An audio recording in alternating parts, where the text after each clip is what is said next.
So they implemented this act in India, okay, to control the sale of the medicines, to control the import and export of the medicine, to control the distribution of medicine throughout the India, as well as they also control the manufacture of the medicines throughout the India. Okay, so all the rules and regulations regarding the export, import, manufacture, sales, distribution regarding medicines have been just compiled in this entire act that is known as Drug and Cosmetic Act. Okay, and this entire act has been divided into 5 different chapters. Okay, chapter number 1, 2, 3, 4, A, B, and then chapter number 5. Okay, so if we will see that total number of chapters, it is 5, but chapter number 4 has been divided into 2 parts, 4A and 4B. Okay, in chapter number 1, generally they have included only the introduction portion is present over there in chapter number 1, that who were the members of this committee who have framed this Drug and Cosmetic Act, how this Drug and Cosmetic Act came into existence, who were the key persons who generally made this act, and how they generally conducted this the survey which was responsible, and from where do they draw the the suggestions from the person. All this introduction portion has been mentioned in chapter number 1. In chapter number 2, generally the statutory bodies, okay, such as Drug Technical Advisory Board, Central Drug Laboratories, all these Drug Technical Advisory Board and Central Drug Laboratories, all these have been generally incorporated in chapter 2. Okay, generally what happens, they have just implemented this chapter 2, okay, to describe that how this statutory body generally function, what are the how many members should be present over there, how many elected members should be there, whether elected members should be present or not, or all these will be a nominated member, or the second portion is that whether ex officio members should be incorporated or not, how many ex officio members should be there. So all these information were included in this chapter number 2, which contains the information regarding to the statutory bodies, okay, in India, such as Drug Technical Advisory Board is there, how many members will be there, who will be the chairman of DTAB, and how it will function if a person is nominated, for how many years he or she will be remaining as a member of DTAB. Same Central Drug Laboratories, how many Central Drug Laboratories are present in India, who is the head of this Central Drug Laboratory, in which CDL which types of examination will be done, that is in Kasauli what will be the examination, as well as in Calcutta what will be the examination. So various Central Drug Laboratories are there, what are their function, okay, how they will generally cooperate with international bodies, and so that they may develop an international level of testing facilities. So all these informations regarding to all these substances, all these statutory bodies, all this information were incorporated, and they were mentioned in chapter 2 of Drug and Cosmetic Act 1940.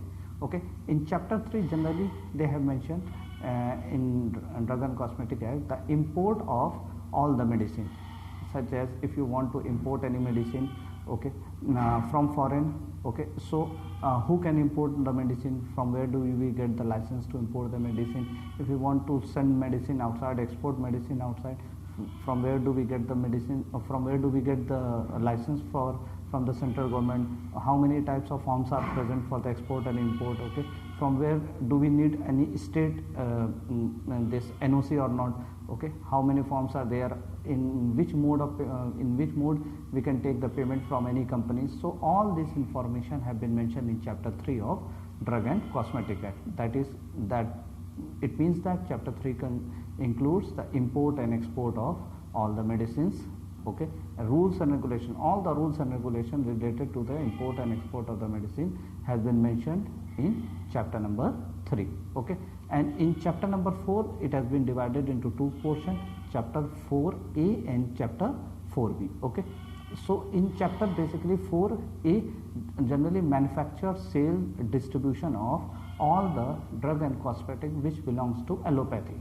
Means if any person wants to manufacture a drug of allopathy, okay, in bulk quantity or in a small quantity, small scale industry.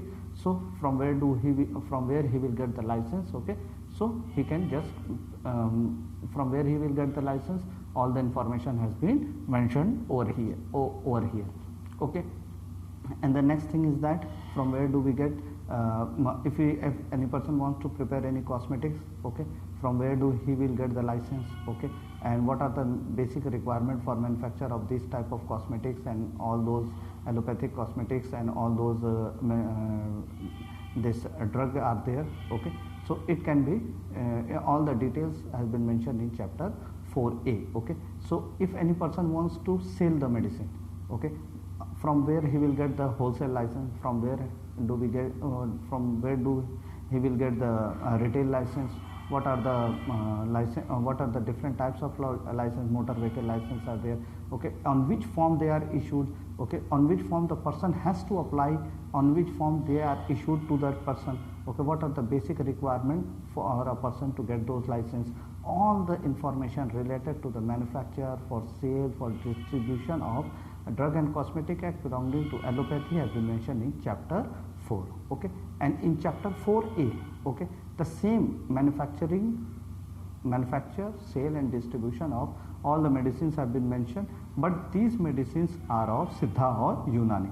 Suppose a person wants to prepare a Khamira, okay, or Unani formulation, he wants to prepare a Unani formulation, and in that Unani formulation, if that person wants to prepare a Khamira or Unani formulation, from where he will get the license for preparation, okay, what are the tests he has to perform, okay, after the preparation of those Unani or Siddha preparation, okay, and from where he will get the clearance from there, whether if he is making some new formulation, from where he will get the clinical trial permission or whether clinical trial is required or not. All these relevant information related to the preparation, manufacture, sale, distribution of Unani and Siddha preparation has been mentioned in chapter number 4a, okay. And now the last chapter, that is known as the chapter number 5, it consists of miscellaneous, okay, that all the forms related to the if somebody wants to get any form regarding application regarding applying for any kind of license, okay, all the annexures, all the forms for import, export, for getting license, for manufacture of license, for sale of license, for sale license, okay, all these annexures have been mentioned in chapter number 5, okay. So this entire Drug and Cosmetic Act consists of 5 chapters, in which each chapter generally is related to some different aspects, okay. And in that, only in this Drug and Cosmetic Act, information regarding to the drug inspector is also mentioned, okay. Before talking to the drug inspector, I would like to discuss a very important part of this Drug and Cosmetic Act, that is known as the schedules, okay. We all have studied about the schedules, that schedules are basically you may say that sets you may say the set of parameters are there, or you may say that they are defined rules and regulations which have been mentioned in Drug and Cosmetic Act. That's if that schedule A is related to this, schedule C is related to this, schedule H is related to this. For alphabetical order, there are 24 schedules which have been mentioned in Drug and Cosmetic Act, and in all these schedules, generally what has been mentioned, it has been mentioned that when this schedule have been implemented according to the necessity, okay. Suppose a person wants to prepare a medicine, okay, so he wants to set up a industry, okay. So first, which schedule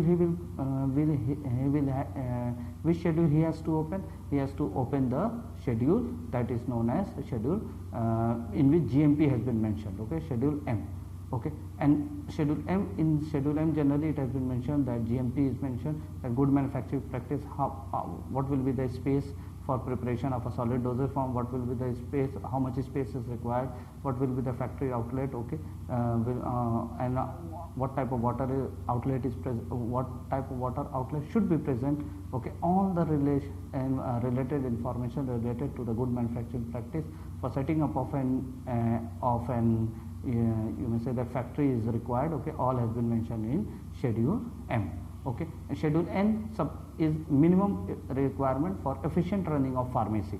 Suppose a person wants to set up a retail pharmacy shop, okay. So what books should be present in the pharmacy shop. It has been mentioned in Schedule N that at least Drug and Cosmetic Act should be present, Indian Pharmacopoeia should be present, and National Formulary should be present over there. So what are the basic apparatus which should be present in a pharmacy shop? What are the books which should be present in the pharmacy shop? What are the other apparatus, other utensils which should be present in the pharmacy shop? It has been mentioned in Schedule N. Okay, and after the manufacturing has been done, now the person have no idea that what will be the pack size of that drug, okay, which he has manufactured. Suppose it's an antibiotic is there, okay, and that antibiotic too is a upper respiratory tract infection treating medicine is there, such as azithromycin. Okay, so generally azithromycin come in a pack of 3 tablets, or generally it comes in the pack of 5 tablets. Okay, so in Schedule P, that is known as the different P and P1 is there, in which in one it has been mentioned that what is the pack size of the drug, and in one life period of the drug. Okay, so what will be the expiry date, how much is the expiry date, okay, that is mentioned in Schedule I think P1 is I think in P1 schedule pack size is present, and in Schedule P life period of the drug is present. That what will be the pack size what will be the pack size of the drug, and the second thing is that what will be its expiry period. So all these schedules have been mentioned in Drug and Cosmetic Act. If any person wants to get information regarding any of these schedules, okay, he or she should have to go through those schedules and try to open those schedules. They have been in detail, they have been mentioned in Drug and Cosmetic Act. Suppose some person wants to do a clinical trial. For a clinical trial, a complete separate drug in Drug and Cosmetic Act schedule is present, that is known as Schedule Y. Okay, in Schedule Y, generally, if any person wants to do a clinical trial, if any company wants to do, if any CRO wants to do a clinical trial, all has been mentioned in Schedule Y, that what are the different forms, what are the consent forms are there, okay, from where you will get the consent form, and the promoter has to fill how many form, okay, the person or the subject on which the clinical trial has to be done, okay, how much form he has to fill, okay, from where you will get the permission for conduction of this clinical trials. All this information, relevant information will be provided, has been provided in Drug and Cosmetic Act, that is schedule in Drug and Cosmetic Act, and in that Drug and Cosmetic Act it has been mentioned in Schedule Y. And like this, many schedules are present. So these are also a very important aspect of Drug and Cosmetic Act, that if any person wants any information regarding medicines, all has been mentioned in Drug and Cosmetic Act. Okay, so and there are certain officers are present, okay, under the Drug and Cosmetic Act. Various officers such as government analysts are there, drug inspectors are there. Okay, these are the government employees. And if we are talking regarding the Drug and Cosmetic Act, always remember that this Drug and Cosmetic in Drug and Cosmetic Act, under Drug and Cosmetic Act, okay, the most common that is government inspector is known as the drug inspector. Okay, and under the section 21 of Drug and Cosmetic Act, we can say that under the section 21, government has power to appoint the drug inspector, and these drug inspector are both employees, they are state government employee also. Some drug inspector works under state government, some drug inspector works under central government. Okay, in those inspector, time to time, generally the central government generally publishes the vacancies, okay, because the central government runs some departments such as airports are there under central government, the railways are there, the post offices are there. Okay, so all these post offices also have their own hospitals, the railway also have their own hospital, army have their own hospitals. All these are central government departments are there. So central government also gives the vacancies, and state government also gives the vacancy, that so that in every district at least one drug inspector should be present over there. So according to the district, if in UP 72, 74 districts are there, so it should be according to the Drug and Cosmetic Act, in each district like one DM NSP is there, same in that way, at least one drug inspector should be present over there. Okay, and the minimum qualification of drug inspector is the graduation. Okay, if a person has done a diploma, he or she is not eligible for filling the form for drug inspector. Okay, the minimum graduation is there. The graduation can be done. He can be a graduate in different disciplines, such as graduate in pharmacy, pharmaceutical sciences, or in medicine. Okay, he must be graduate in any of these three disciplines: graduate in pharmacy, graduate in pharmaceutical science, or graduate in medicine, means doctor. On specialization, only two branches specialization is considered, that is clinical pharmacology and microbiology. Okay, the post graduation, he or she should have done his post graduation in clinical pharmacology or microbiology. Okay, and what are the essential desired experience? These are the qualification which he or she should have attained during his study period. After study period, there are three, you may say that three types of experience are required. Any of one, if the candidate is fulfilling any one of these experience, he can fill the form for drug inspector, or he is eligible for becoming a drug inspector. The first essential qualification or experience is he must have 18-month experience of working in any Schedule C company. Schedule C company means those company which produce some special product or biological products such as vaccine, serum. Okay, so he or she should have experience of working in Schedule C company for 18 months. This is the first one. The second experience which he or she should get, she should be working in the Schedule C company in analysis department. That is, he or she should be working in QA or QC of Schedule C. Okay, the first one is manufacturing unit. Okay, he or she should be working for 18 months in manufacturing department of Schedule C company, means where the manufacturing is done, he must have at least 1.5 year experience. Or second thing, he has not worked in the manufacturing sector, but he has worked in the analytical sector, that is QA QC department. Okay, then also he or she will be eligible for the drug inspector. And the third one, he has not worked in manufacturing unit of Schedule C, neither he has worked in analytical unit, but he has an experience, 18-month experience of inspection of those firms which used to manufacture these Schedule C products. Okay, suppose a company is there and that company is preparing these medicines. Okay, and in that condition, what is going to happen if he or she is preparing those medicines?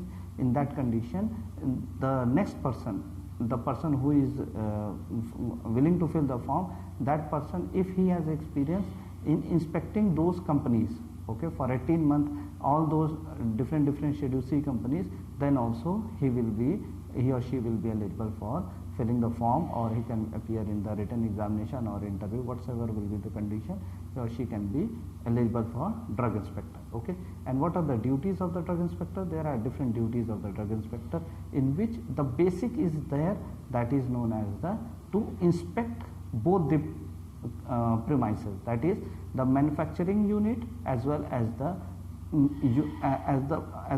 places where the medicine is sold, as well as the places where medicine is stocked, means warehouse. Okay, suppose a person is a drug inspector is present in Lucknow.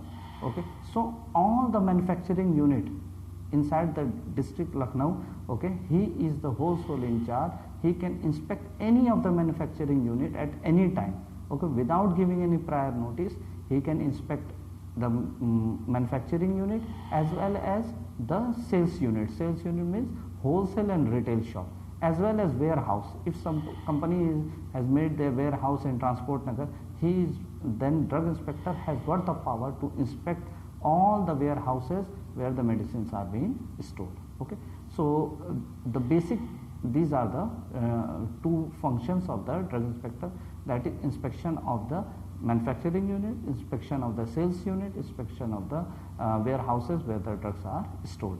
And the duties are there, that in every year, what the drug inspector has to do, he has to inspect all the premises in his jurisdiction twice a year. Means he has to go to every shop and check every shop twice a year. He has to go to every manufacturing unit and check it twice a year. But actually it is not working nowadays. It's not working because the drug inspector has to work with the DM office also, and half day you go for the inspection and half day they do the paperwork in their office. So generally it is not possible, but actually they have to work and they have to inspect twice a year. They have to inspect the manufacturing premises as well as they have to visit these warehouses as well as the sales unit. Okay, and these are the basic you may say that the duties of the drug inspector. And there are various methods are there that how this drug inspector take the sample. When they go to the shop, they generally ask the bill of any, they can take any medicine and they can ask the shopkeeper that show me the exact GST bill of this medicine. Okay, and the shopkeeper has to show the medicine, has to show the bill. Okay, and if he has purchased the bill with GST, he will show the bill with the GST. If not, ultimately it will be a violation of the it should not be done, and ultimately the penalty will be imposed onto the shopkeeper. Okay, and if anybody has complained that this shopkeeper is selling any adulterated drug or spurious drug or misbranded drug, in that condition drug inspectors take the samples from his shop, make divide this sample into 4 different parts, and generally what happens, one part is kept for he generally gives one sample unit to the shopkeeper, and one he keep with himself for any court inquiry, and one he used to send it to the government analyst for analysis, and the 4th copy generally he used to send to the manufacturer, that is the company which has manufactured that medicines. Okay, to identify, to get it clear that whether they have manufactured these medicines or not, or this is an adulterated medicine. Okay, so generally they make the 4 copy, and then these 4 copies are, one is kept with shopkeeper, one is with DI, one is with the company who has manufactured, and one is with the government analyst. And after the report comes from the government analyst, and if the adulteration is been mentioned, ultimately the penalty is being imposed to the shopkeeper. And if the penalty, and if anyhow the result says that there is no adulteration, and that whatsoever has been mentioned onto the label, it has been clearly mentioned onto the label, and whatsoever has been mentioned on the label, all the ingredient is found inside this syrup, in this syrup or tablet or any dosage form. Okay, then no penalties is going imposed. Okay, so that's all for today's video, and I hope you got a brief idea about Drug and Cosmetic Act, and that's all for today. Thank you.